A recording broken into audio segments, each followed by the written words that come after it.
mentioned my friend Nick Sleep, and in fact, I'm just going to do a search to see if his letters are there, so I can tell you, whether I'm because I always worry whether they're taken down or not. Yeah, so I think if you do a Google search, just Nick Sleep letters, it'll bring up some links which will give you all his letters.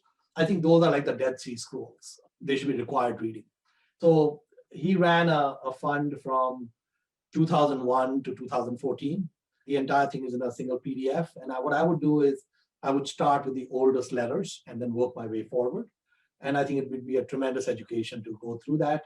So just to give you a little bit of the Cliff Notes version of the Nick Sleep letters, is Nick understood this notion really well, that when you find great businesses with great runways, run by great managements, that you take the mindset of an owner and not an investor. So in 2013, when he was, just before he shut down his funds, he was running about $3 billion in capital. And 40% of the capital was invested in Amazon. So about 1.2 billion was in Amazon stock. And then Costco and Berkshire Hathaway made up almost the rest of the portfolio. So 90% of the portfolio was Amazon, Costco, and Berkshire Hathaway. Okay, that's how he was running his portfolio. The UK regulators were giving him a lot of grief, saying you cannot have all this risk in a portfolio with so much money in one position, and that you need to diversify. And it went against every bone in his body because he understood Amazon really well. He did not want to change, even 10 years from now, his Amazon position, because he understood that business was exceptional. At that time in 2014, Amazon was $300 a share. Now it's 3,300 or more than that. So what he did with his partner Zach is he wrote to his investors saying, "Look, I'm returning all your capital.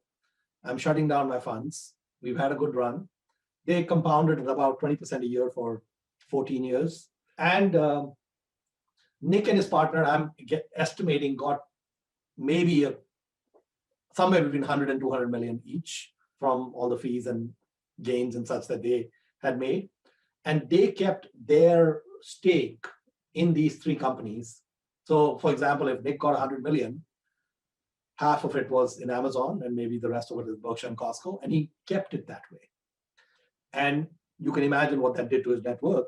It's worked out very well. And he pretty much outperformed almost any managers I know of, and with doing no work. He's been driving these race cars on racetracks. He's taking long bike rides. He's go skiing. He's not doing much work. I would say in terms of, actual work, I don't know, maybe 100 hours a year or something. So the learning from him was that when you identify and find these exceptional great businesses, which have very high returns on equity, very long runways, very great managers, very deep moats, you go all in. And ideally, you try to find them small, and then it's set it and forget it. And it's similar to what this book in 1972 came out, talks about the 100 to 1 in stock market returns. I think even though the book is 48 years old, I think it's timeless.